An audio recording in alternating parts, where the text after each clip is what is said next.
Hey folks, welcome back to the channel. I know it's been a while since my last video, but I'm back with you now and I've got loads of really exciting stuff coming up for you.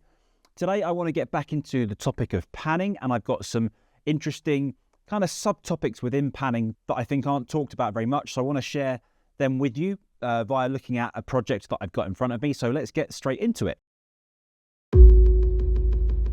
Okay, so I've got a full session here. It's a song that I've recently mixed. This is the mix session.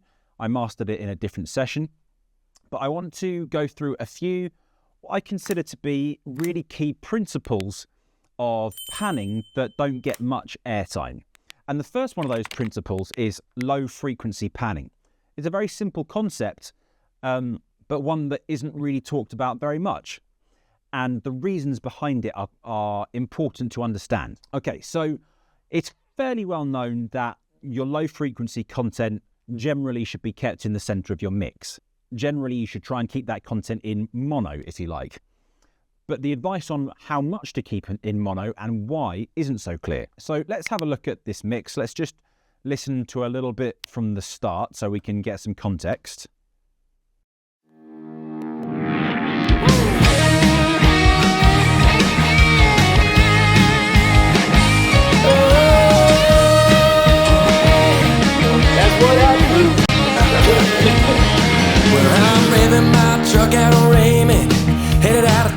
Okay, so in terms of low frequency content, we've basically just got the kick and the bass guitar. So it's, a simple arrangement. Let's have a look at our kick drum here. Now I'm in fact only using a single channel. So here it is. There's my kick drum. Here's my bass guitar.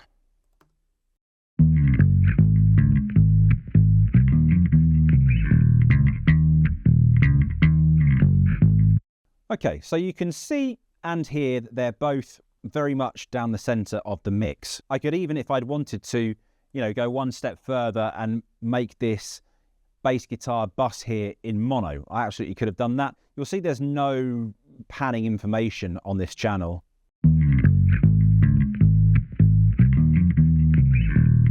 So for all intents and purposes, it is in mono. So I could, quite easily make this a mono bus. And then I'd have to go through and, convert every plugin into a mono plugin so that, they were all in mono. But it's already in mono, okay? So the bass guitar is right down the center of the mix. Kick drum, likewise. In fact, I have made the kick drum, my kick drum bus here mono as well.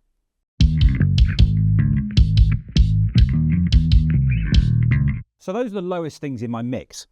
The question becomes about, if I had, say, a bass synth where there was a lot of low-end information, but also there was some width and I wanted some stuff wider in the top, at what point do I cross those things over? And to me, the answer is pretty plain and simple, 150 hertz.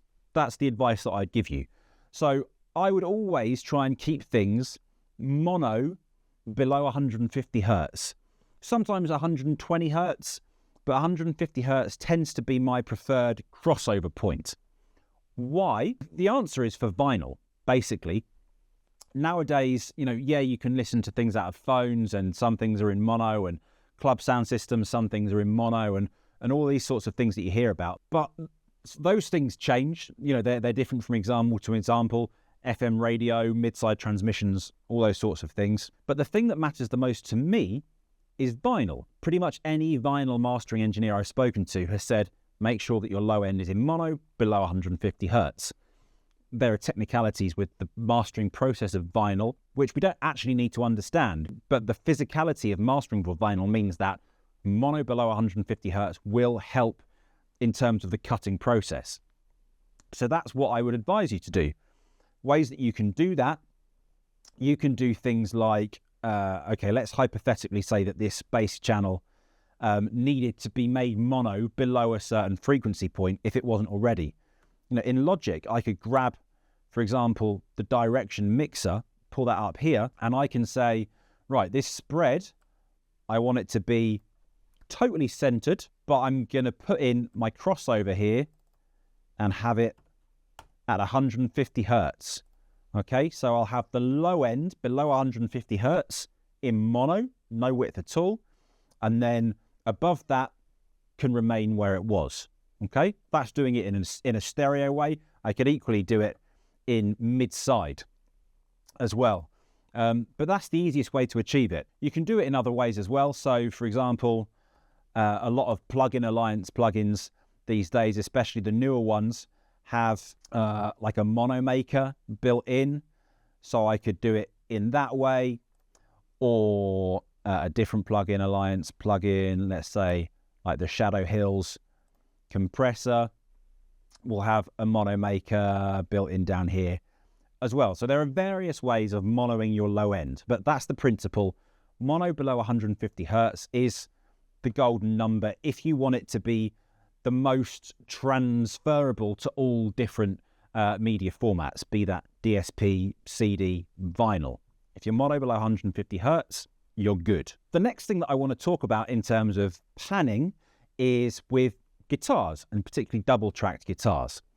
So let me just get rid of the unnecessary things that I did here, and let's jump into my guitars. Now I've got rhythm guitars and I've got acoustic guitars. So let's take a look at these rhythm guitars first of all. Let's have a listen.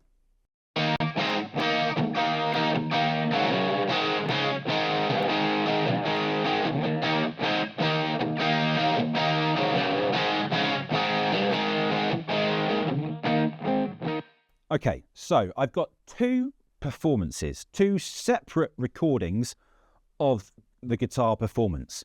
So I've got two microphones on the guitar cab. So I've got an SM57 and some sort of ribbon mic that I don't know what it was, but it's a ribbon mic, times two. So I have panned those hard left and hard right, all the way as wide as I can possibly go. If those guitar performances were not identical, I mean, these performances aren't identical, they're played slightly differently, but the attempt is to make them the same. If they were slightly different, I perhaps wouldn't go all the way hard left and right. I would come in just a little bit, because I'd want the differences between the left and right sides to be less noticeable by having a bit of crossover in the center. But because this guitarist has tried to play basically the same thing twice, I can go all the way hard left and right. Note, I cannot simply duplicate one performance and pan it left and right. It doesn't have the same widening effects. It just makes stuff louder, okay? You need two separate recordings, two separate performances in order to be able to hard pan left and right like this. Similarly, I've got an acoustic guitar performance. Let's have a listen to this.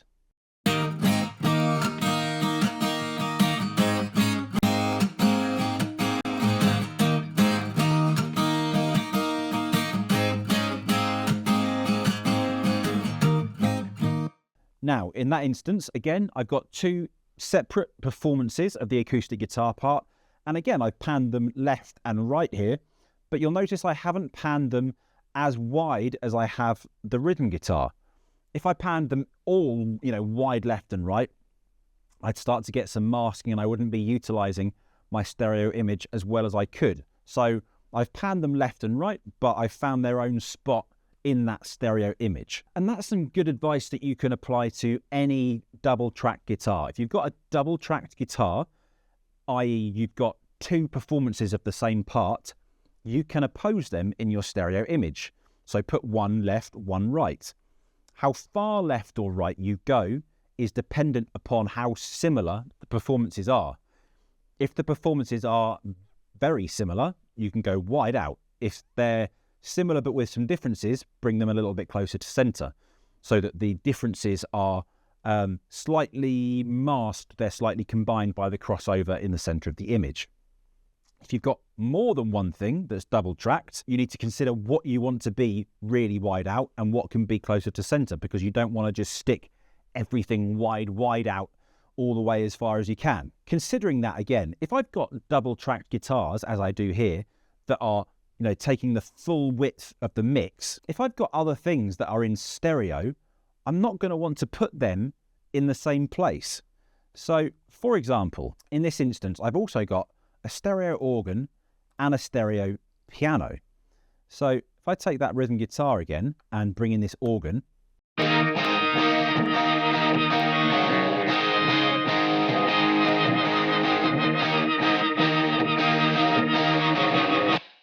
you can see and hear how my organ is narrowed. I've narrowed it on the pan pot here, so it's only taking up about the middle 30% of the stereo image.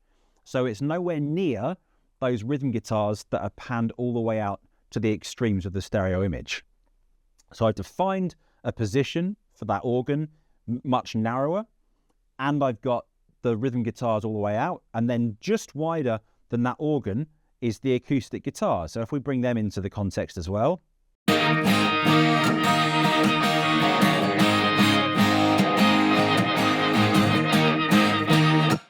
Okay, so everything is having a position in my stereo field defined. I've then also got this piano going on here, again, which has been narrowed, but the piano is off to the right-hand side. And you might think, well, that's a funny thing to do. Why wouldn't you, for example, balance the organ and piano on either side or on opposing sides of the stereo image? So let's bring that into context.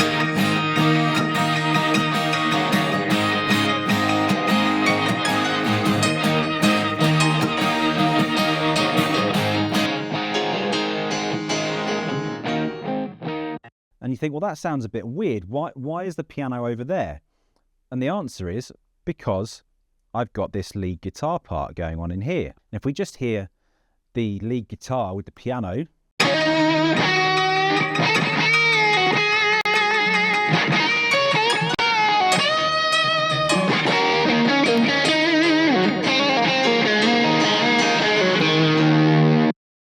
I've balanced those two things against each other. So rather than having loads of stuff chucked down the center, so the organ in the center, the piano in the center, the lead guitar in the center, or having the organ off to the left and then the piano off to the right and then the lead guitar in the center, I've decided to basically pair up that lead guitar part with the piano and oppose them and balance them in the stereo image to make things a little bit more interesting, I suppose. So everything is starting to get its place in this mix. You'll also be thinking, having heard that piano on its own, that's a really aggressive EQ on that piano.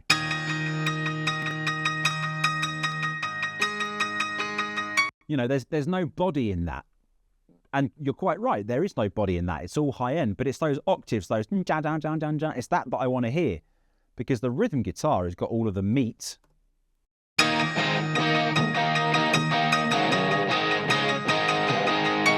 With the bass guitar underneath that.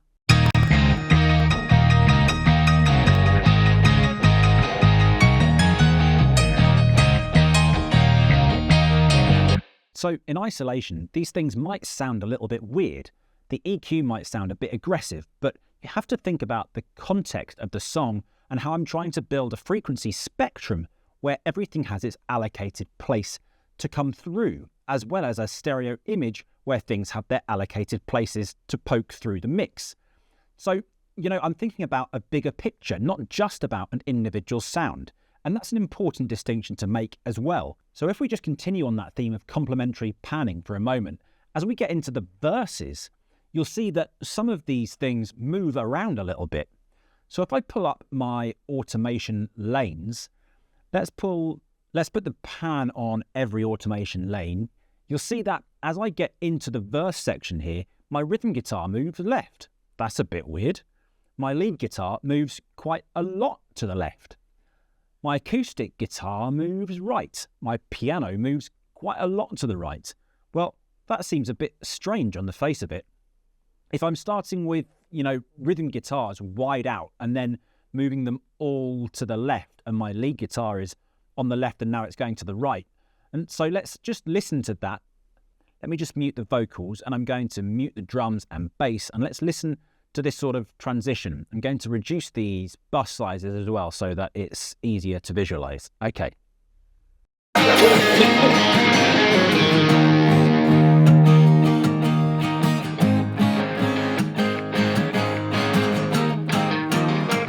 Let's hear that once more. That's what I do.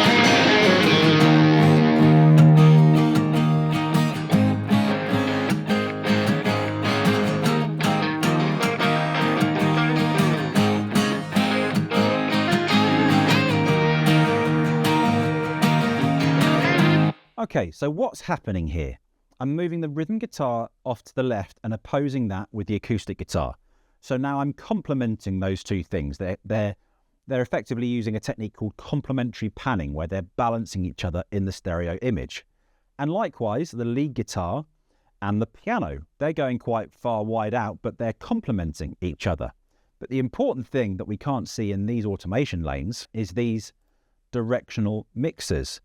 Now, I can't remember on which channels I used these. There we go, on the rhythm and on the acoustic guitar. So at this point, in contrast to the introduction where the rhythm guitars have been, full wide out, I've narrowed the stereo width of those 4 rhythm guitar channels to 50%. So they go from being all the way wide out to being narrowed to 50% and then moved over to one side. Likewise, the acoustic guitars, they start kind of full width, although they're panned a little bit more central, and then they get narrowed to 50% and moved over this side.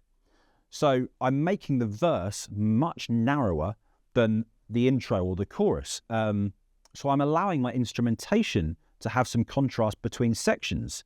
So it feels like when you get to those louder, those fuller sections, it's not just dynamically louder, and it's not just fuller because the parts are being played in a more full way, but also the stereo image is becoming much wider as well. And that creates for an exciting and interesting mix. So if we listen through these first kind of 4 sections, the intro, into the verse, into the pre-chorus, into the chorus, with just the instruments going on, no vocals, pay attention to how the stereo image changes and develops. That's what I do.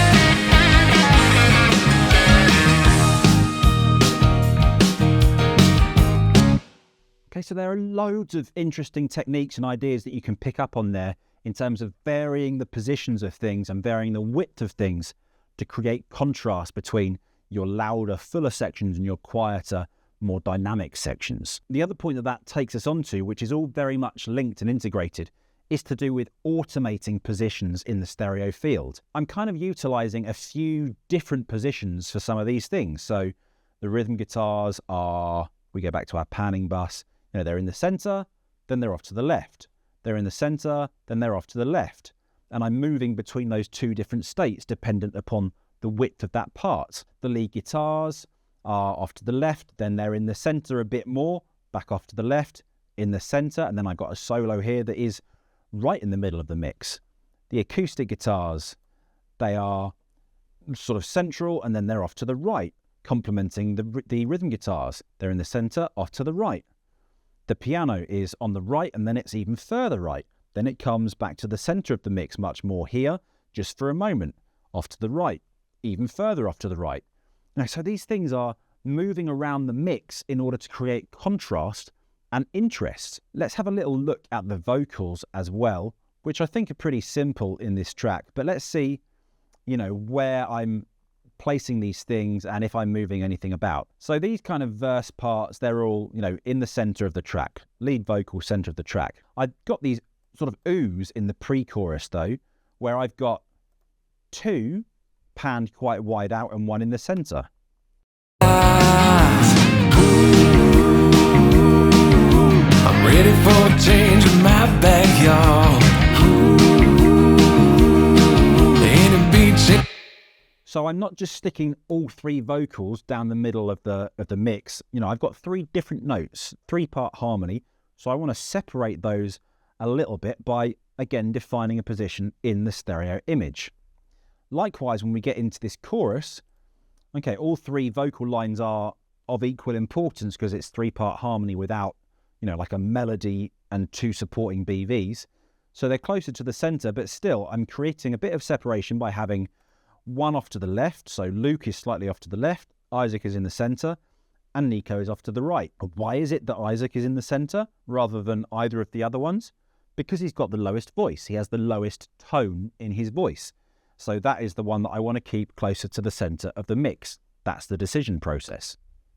At the park on Highway 101, I'm just a wild man on the run, ain't running from the cops, just chasing the sun, living on Highway 101. And that's similar all the way until I believe right down at the end of the track where I've got these couple of ad-libs. And these ad-libs, I've just moved them a little bit away from the lead vocals to create a bit more interest.